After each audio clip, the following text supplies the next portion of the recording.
Hey, my name is Jesse. This is just another podcast where I talk with different individuals about different things in life. In this podcast, I talked with Daniel Nathan and Daniel James Cox. Both of them write stories, both of them have respect for literature, both of them pursue trying to understand the truths of life, and both of them don't have too much hair on their head. Please enjoy the conversation that we had together. In this podcast, we talked about the following topics: losing, gaining, and changing faiths, humans' habit to seek meaning, metaphors or realities, and the social benefits of following a faith. So I think I'll just start off with like the first question, which is kind of like a curveball, random. I don't know if it's going to stimulate anything for you guys, but like, why do you think that sometimes atheists, like strong atheists that like identify as an atheist, like really strongly don't believe there's like any possibility that there's a God? Why do you feel like sometimes some of them transform into like God believing religious like kind of people? Like it doesn't happen that often, but like why do you think it happens sometimes to like Why have do you, that kind of why does extreme? it happen? Curveball. Yeah, Why does it happen at all? Is what you're yeah, saying? yeah. Why do you that Wow. Okay. to go that Uh, extreme? Yeah. oh man. Okay. What the hell? We was talking about writing before. Wow. Yeah, that was okay. Yeah, I mean, I can try to guess. I don't. It's one of those things also that like, uh, well, Jesse, you know that I have this thing that I call the law of a science theory, that if there's anything that doesn't break any law of science, physics or biology, a human being has done it, is doing it, or is gonna do it. Yeah. So when you say something like, why does someone who's an atheist, why does a human who's an atheist actually revert and turn and become believe in religion? Because they can. Like that would be for me, that would be my off the cuff answer. It's humans, as long as it doesn't break any law of science, a human being is going to do it. I guarantee you there's probably someone who was an atheist, then became a Buddhist, then became a Muslim, then became a Mormon, then became an atheist again, and he's now a Anglican, because he can or she can. Mhm. But on a more specific like lane, I would say is I think everybody, I would guess that is because everyone kind of wants a meaning. We want there to be a meaning, like because in this realm, or in this reality, physical reality, there's most things have a meaning. Even the meaning, so-called meaningless things we do, like you'll hear someone say, I was just watching meaningless TV, or I was just scrolling meaninglessly on my phone. But it still has a meaning. Maybe you're watching meaningless reality TV that doesn't have any meaning in your life, but you are relating to the meaning in the program. You're relating to the nonsensical meaning. Maybe it's two girls arguing over a pair of shoes or something, but you're relating to the meaning. So I think it's very hard. That's a very trivial example, but I think it's very hard for humans to imagine that. And this is kind of getting like dark, I guess, but it's kind of hard for us to accept or imagine that after we die, there is no, we don't mean anything anymore in a conscious sense. And also that this thing that we're on, this earth that we're on, this universe that we're on, it's hard to accept, I would say, that it doesn't have a higher meaning. You know, I would assume that maybe that would be a stronger the that would, I don't know, but I would assume that that would be a strong thing. We just want meaning. We want it to mean something. We want this existence to mean something to us and to have meant something.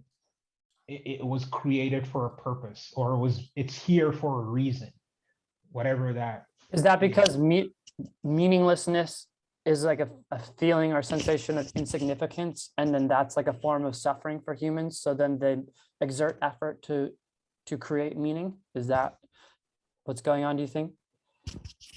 Yeah, I would think so. I mean, because the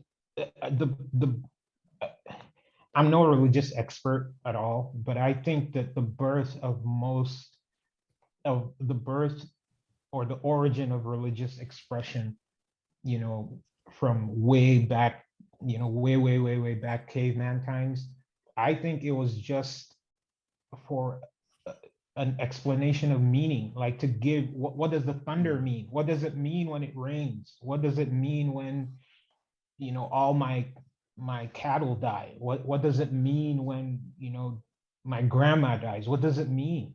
So I think the old traditions or whatever, well, it means that Odin was mad. It means that Zeus was kicking somebody out of the heavens. That's what it means, so, and we just went down from that into present day religion, I think. And Daniel James Cox, what do you think? Yeah, I mean, like, I think well, you said that, like, why do you think some hardcore atheists sometimes find Transition. God, or sometimes transition and find God, or they completely reject the idea of God? That's the question, right?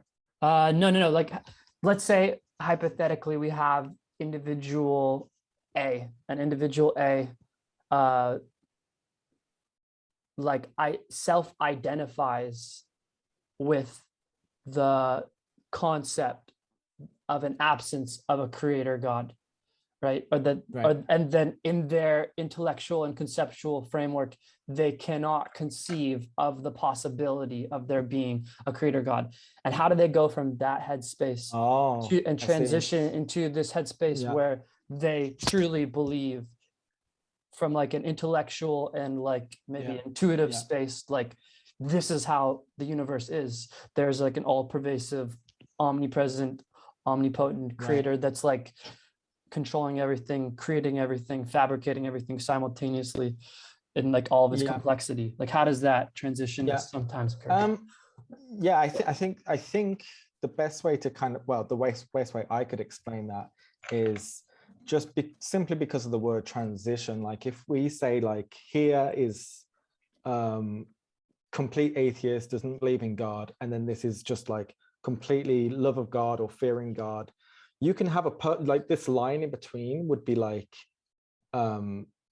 this will never get to that. However, when you transition, you kind of create this circle, and this circle can go on for as long as possible. It could be like age, it could be experience, it could be getting to understand the world. Like Dan was saying, like, if it doesn't like fight against science, then it seemed like it has more like redeeming, believable, theories, or like I can lean towards in favor of one before another. Like, for example, if you say to me, in Genesis, there was a talking snake, and it spoke to Eve, and it tempted Eve, and she bit the apple, and now her and Adam are they're scared of being naked now because they can't believe what they've done. Then I'll be like, if you truly believe that, you're an idiot. Yeah, like, that's what I think. Like, if you truly believe that somehow a snake's got like a human mouth suddenly, then like you're an idiot. But having said that, if you told me that you believed it in a metaphorical sense, right, like the temptations of life, like cravings, or things you want to do but can't, or things you want to do but you've been told not to, and then you still do them, and then you have that kind of like feeling of embarrassment because you knew you wasn't supposed to do it, but you did it anyway. Like if you told me that, and I took the story as like symbolic or like symbolically metaphoric, Right. I can completely get on board with that. But I think with like, you know, when I talk to like Christians and they say, no, it was a talking snake, I'm like, well, in that case, I'm out. Like in that case, I'm out. Yeah. Like, Right. I'm giving you a reason for me to be in. I can give you a hypothetical reason for you to like lean me into, you know, whatever you guys need to say or whatever you guys are passionate about. And you're like, no, it's talking snake. And I'm like, okay, well, well, it doesn't make it still doesn't, like, because I've not met a talking snake. I'm not seeing one on the TV. I don't know a snake with Right.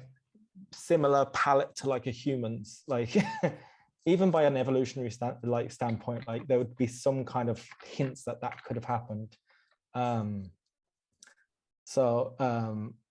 think you're gonna have the atheists that kind of like, they'll hit a brick wall and they'll be like, in like, you know, for an example, like you the second you tell me that's a real talking snake, I'm like, yeah, well, in that case, we're clashing.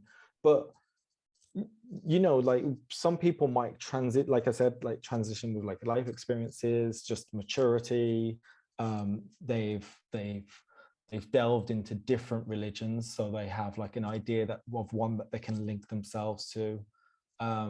They question themselves about mortality, what it means to live, what it means to die, who's really gonna like guide them through it. And sometimes you'll find like people who believe that there's no religion for them suddenly find a religion that fits exactly what they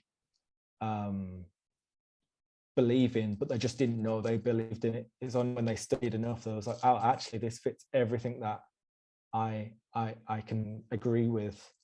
I just didn't know it yet. Right. But like just to kind of like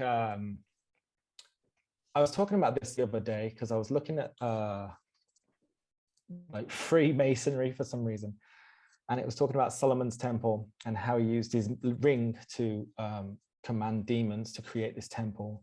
Mm-hmm. And the Freemasons are Christians, but they believe that this temple exists, and it's all about the search for this temple and utilizing like demons to kind of like get what you want. And this could be like what you want in life as well. It's kind of like frequency or energy in the form of demonic powers or whatever. So were you interpreting that story as a metaphor?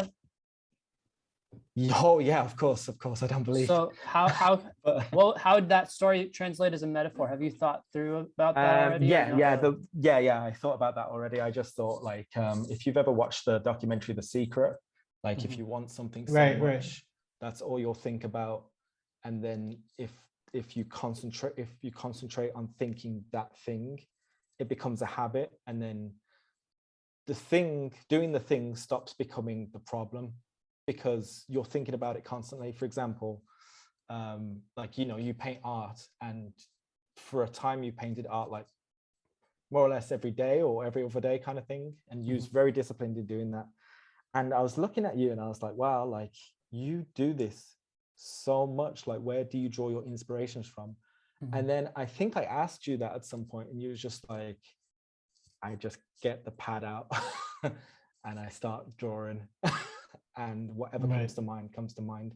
And it means that like you're like, it's not about designating that special time for art. It's not like artwork time. It's going to be done regardless. You know what I mean about like developing this habit. So yeah, I think with the can I say one thing? Sorry. Sorry to interject.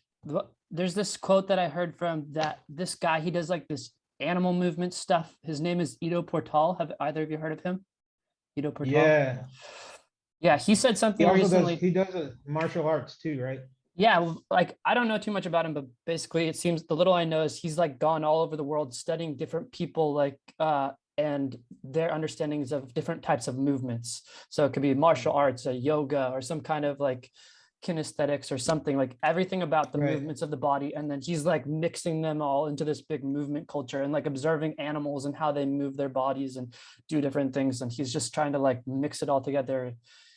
It's almost like the UFC of like all movements coming together into like this weird new exercise freestyle. It's almost like improvised dancing movements, exercise, and everything. But he said, I keep like this quote keeps coming back and get into my head since I've heard it. He said that like you need to upgrade your passions into obsessions. And like what you're saying, Daniel, makes me think about that. Like, I don't know, there's like the things that are our hobbies that we're more passionate about. We have like, for whatever reason, some kind of an interest in it. And then there's like the habit of like doing that hobby, and then there's like the conscious effort of like trying to like have more discipline with that habit, and then there's like obsession, where it's like your habit has like gone off the rails and you're just like you can't stop doing it. And like once you get to that point, then if you stay off the rails and keep obsessing on that thing, then as long as you can keep taking care of yourself, then that thing can grow into like some, who knows what, it's going to become its own little entity, and you're just like a conduit of that thing. That's how I imagined it. Yeah.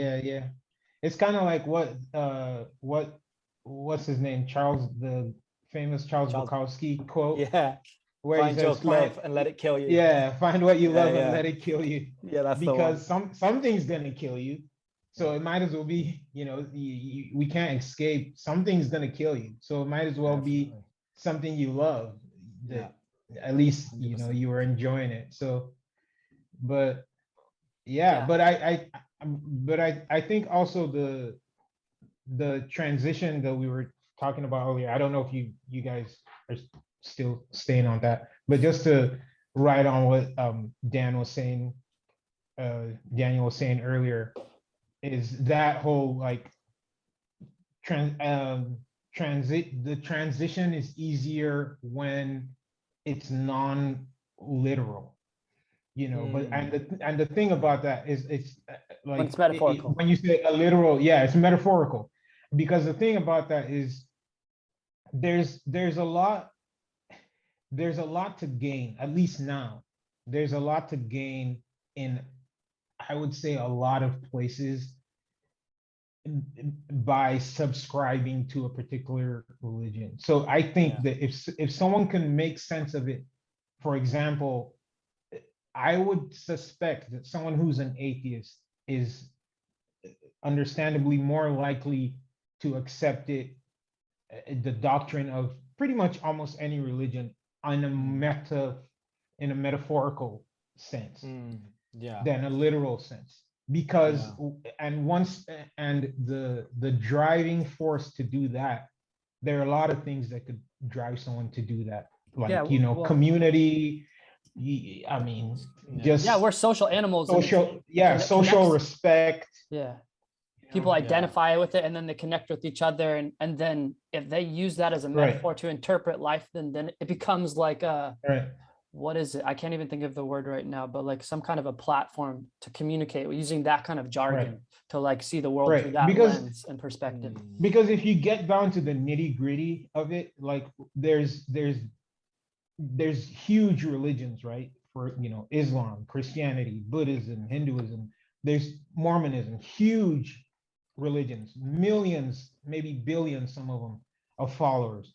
But if you get down to it, really almost every individual, okay, let's not get to that small, but let's say every sect has its own version of it in a way. So for example, we could say, they could throw out a number and say, there's a billion, I don't know what the exact number is, so don't quote me, but they could say there's 1 billion Muslims in the world.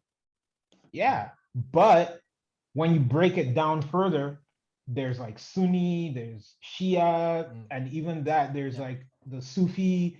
So if you break it down to its parts, they're very different from each other.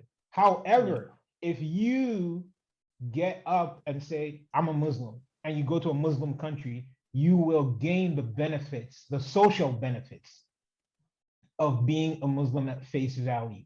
So Right. do you see the point I'm trying to make? Yeah, absolutely. I get it. Yeah. So you could be an atheist who subscribes to Christianity on a very flimsy, non, hardcore, everything is all a metaphor. On But you face get value. up, a face value, but you get up and be like, yeah, my faith in Christianity has taken me a long way in this world, and you will enjoy the benefits.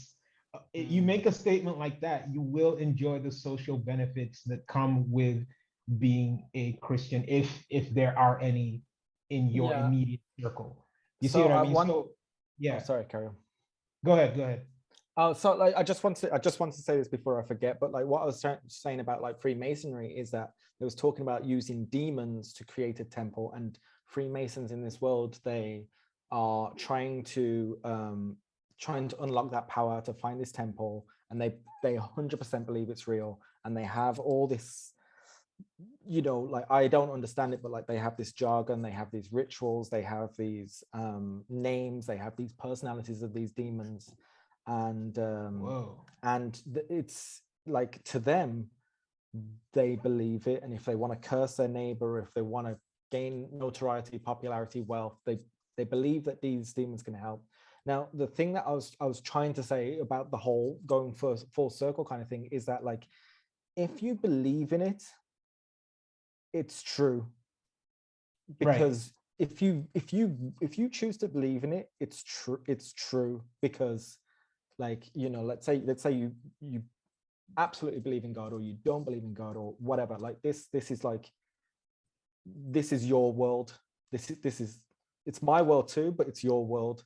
So if you believe in it, it's 100% real, because that's what your brain has made sense of in this case. So like So much of our life is our mind, or so much of our experience is our mind's like, interpretation of life. So you were saying, did you make a metaphorical thing of these demons in this thing? And I was like, 100%. It's all about like frequency, vibe, laws of attraction, just things like that. That's what I was thinking in my head. Obviously, I don't believe in demons, but I definitely believe, like, if I walk into, your room right now, and I smile and I shake your hand, give you a hug, like, you're gonna smile back, even if you didn't want to immediately. Like, you'll naturally do it, and then you'll stop, like, why am I doing that? Why am I reacting this way? Yeah. Right. If I come in and I slam open the door, you're gonna be like, yo, why are you doing that? It might be an argument straight away, right? And that's my negativity sparking that next thing. So that's what I got from something that I didn't believe. So in terms of like the transition, people who fully transition to like religion, they have pieced enough parts to kind of make sense for it in their head. And then, like what Dan said, is that you do actually have so many social benefits as well. And like, and like me being atheist myself, I've always thought about it in my head, where I could be like, oh, if I go to like the Middle East, I'll just say I'm Muslim. I'll grow my beard out and I'll just say I'm Muslim. If I go to India, I'll just say I'm Sikh. If I'm in UK, I'll just say I'm Christian.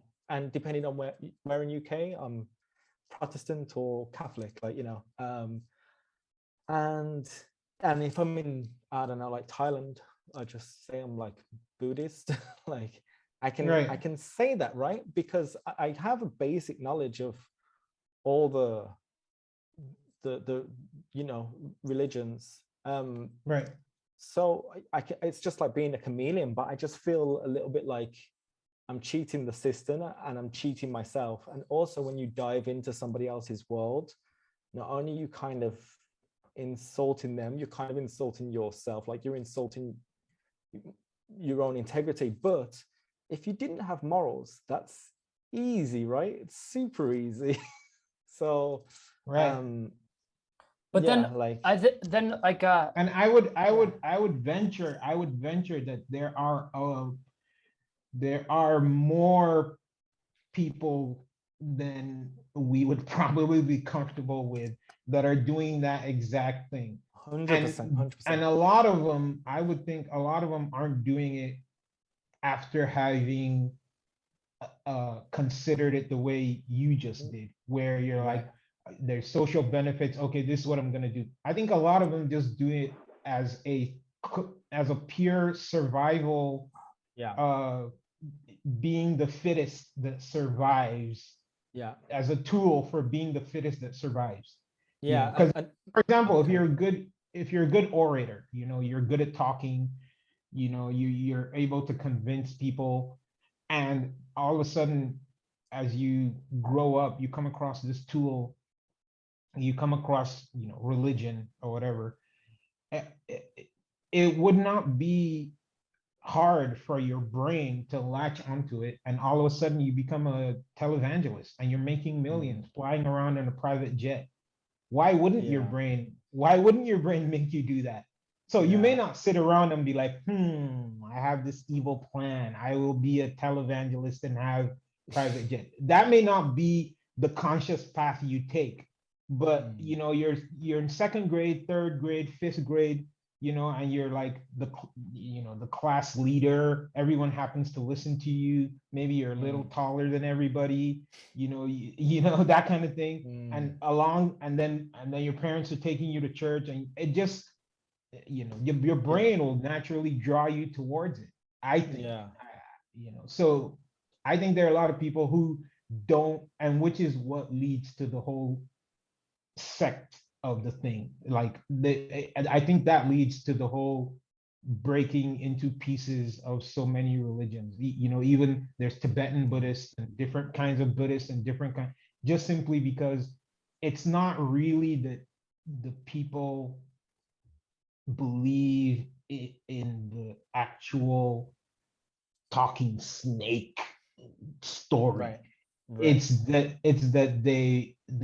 they're doing what Daniel just exemplified, but because they can't fully accept, for example, the talking snake, they're like, well, the way I understand it is it wasn't a real snake. And then you have the Danielisms, or whatever his sect is going to be, and they follow the metaphorical interpretation of the text, and off he goes, and they give him money, and he's like, he has the truth, and all of a sudden he's like the Pope of Daniel. Yeah, it's true. Thanks for listening.